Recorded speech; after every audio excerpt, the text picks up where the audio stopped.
Shalom, di sini saya akan menjelaskan beberapa metode yang dipakai Tuhan Yesus saat mengajar.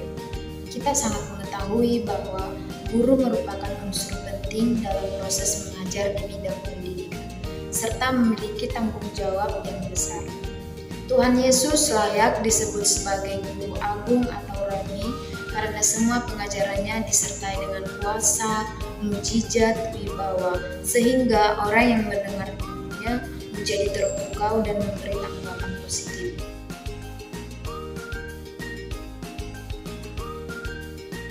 Adapun beberapa metode yang dipakai Tuhan Yesus ketika mengajar, yaitu yang pertama, metode ceramah.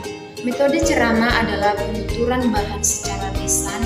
Dengan metode ini Tuhan Yesus menyampaikan pengetahuan dan menafsirkan pengetahuan tersebut. Kita boleh melihatnya di dalam Markus 13 ayat 1-2. Yang kedua adalah metode diskusi. Metode diskusi adalah metode kelompok menyangkut tanya jawab. Tetapi metode ini maju kepada pemecahan masalah atau persoalan oleh kelompok. Markus 2 ayat 28 sampai 29. Yesus mengajar sambil berdiskusi dengan murid-murid. Tak sering juga kepada orang banyak.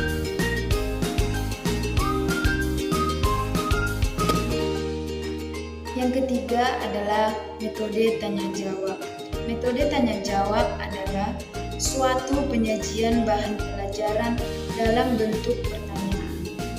Guru membuat pertanyaan dan murid akan menjawab. Contoh pertanyaan Yesus kepada muridnya, dan Petrus menjawab.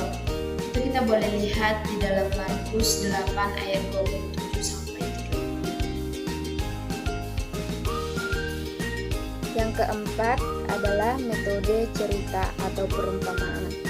Metode cerita adalah cara menyampaikan atau penyajian materi pembelajaran secara lisan dalam bentuk cerita dari guru kepada murid.